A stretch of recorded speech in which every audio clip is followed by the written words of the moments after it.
Welcome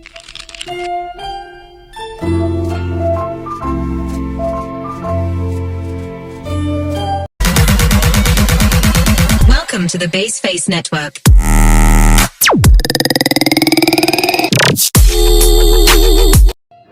Assalamualaikum warahmatullahi wabarakatuh. Hai teman-teman semua, kembali lagi di channel saya.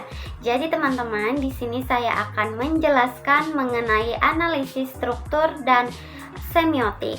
Disimak baik-baik ya teman-teman. Baik, kita masuk ke pengertian analisis struktural.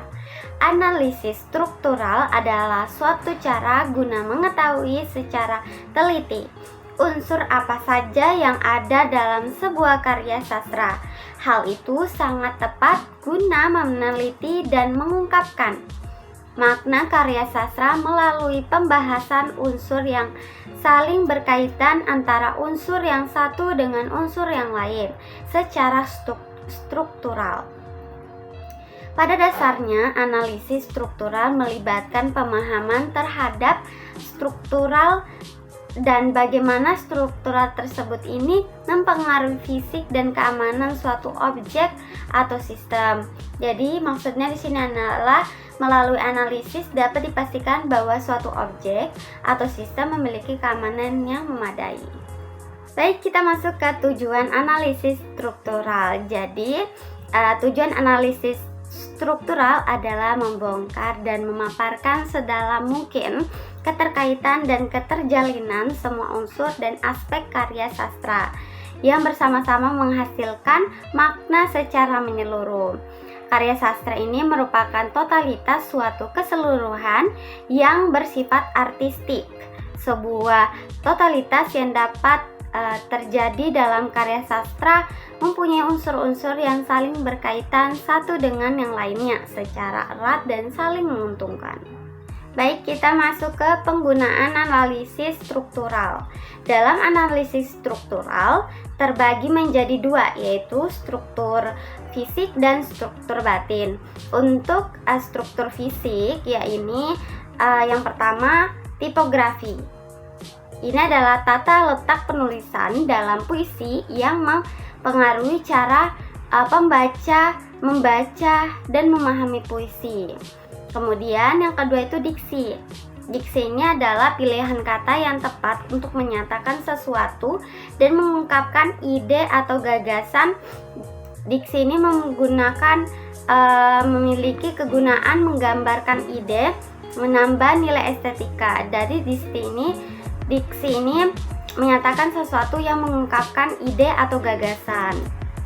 Kemudian imaji adalah penggunaan kata-kata yang menciptakan gambaran mental atau sensorik di benak pembaca.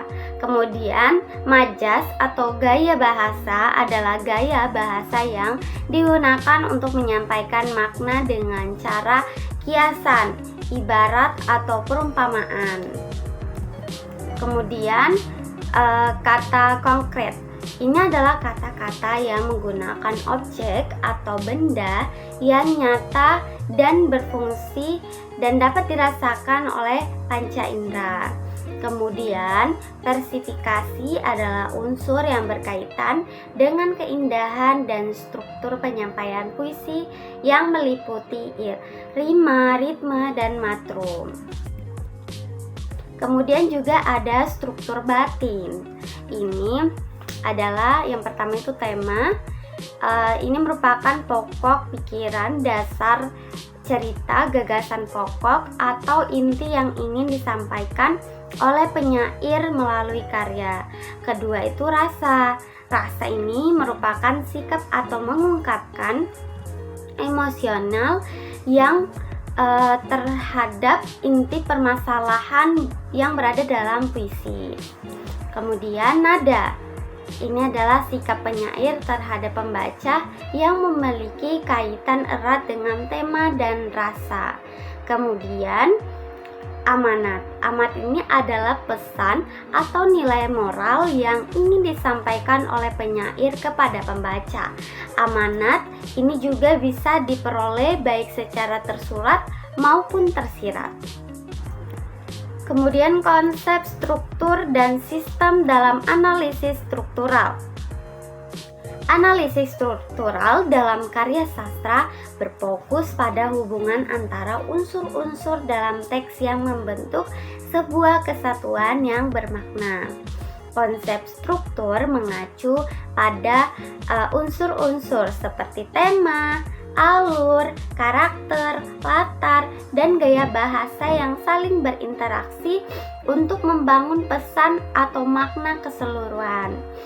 Setiap unsur tidak berdiri sendiri, melainkan terhubung dan dalam sebuah pola tertentu yang menciptakan kesatuan naratif. Sedangkan analisis struktural ini memandang karya sastra sebagai jaringan yang kompleks, di mana semua elemen saling terkait dan berkontribusi terhadap pemahaman karya tersebut secara menyeluruh. Adapun juga metode dalam analisis struktural. Analisis struktural dalam karya sastra adalah pendekatan yang bertujuan untuk memahami bagaimana unsur dalam sebuah teks saling berhubungan dan bekerja bersama untuk membentuk makna keseluruhan. Berikut analisis struktural. Analisis unsur intrinsik ini metode meliputi identifikasi dan analisis unsur-unsur dasar dalam puisi.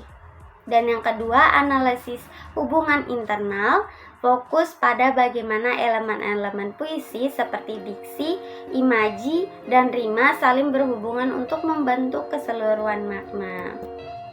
Kemudian, analisis struktural dengan teori linguistik. Pendekatan ini menganalisis struktural bahasa seperti pilihan kata, susunan kalimat, serta penggunaan simbol atau tanda-tanda bahasa. Kemudian, model aktan dalam puisi ini adalah metode yang lebih jarang digunakan dalam puisi, namun bisa membantu puisi naratif untuk menjalankan peran tertentu. Kemudian analisis makna semantik. Ini mencakup analisis mendalam terhadap kata dan frasanya. Puisi ini seringkali menggunakan kata-kata yang kaya dengan konotasi dan simbolisme. Ini menganalisis makna dan kata secara semantik akan membantu memahami lapisan makna tersembunyi, metafora, dan simbol dalam puisi. Kemudian analisis level dari deskriptif, melibatkan analisis fungsi elemen-elemen dalam puisi seperti fungsi rima dalam menciptakan suasana atau bagaimana imajinasi digunakan untuk mengekspresikan perasaan tertentu. Kemudian pengertian semiotik secara etimologi. Semiotik ini berasal dari kata Yunani, yaitu semion, yang berarti tanda. Tanda ini sendiri didefinisikan sebagai suatu yang atas dasar konvensi sosial yang terbangun sebelumnya dapat dianggap mewakili sesuatu yang lain. Semiotik juga mempelajari hakikat tentang keberadaan suatu tanda. Tanda yang terdapat dalam media sejatinya bukan merupakan tanda yang alami, tetapi telah dilakukan sebuah konstruksi pada media sehingga menghasilkan sebuah tanda.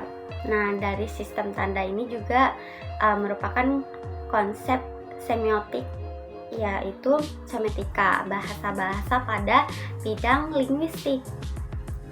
Frida Lisana ini juga dalam menulis bahwa bahasa ini merupakan sistem tanda.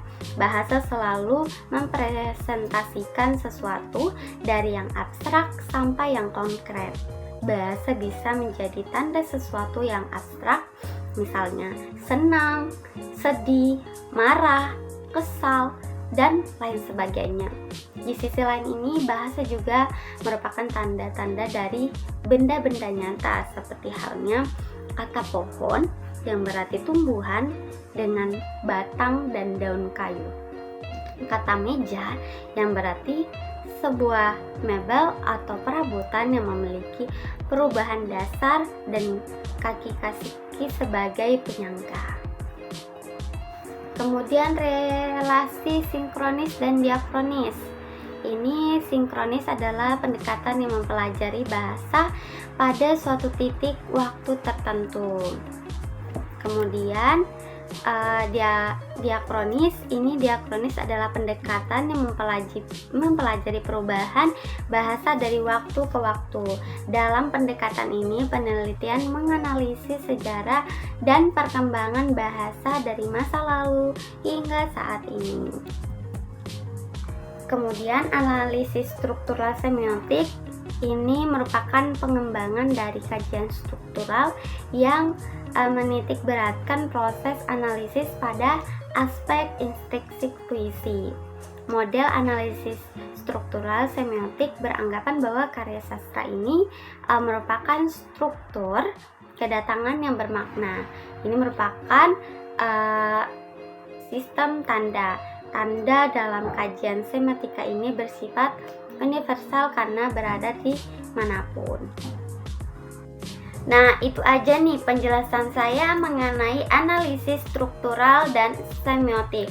Semoga apa yang saya jelaskan bisa bermanfaat dan bisa dipahami oleh teman-teman semua. Sekian dari video saya. Wassalamualaikum warahmatullahi wabarakatuh.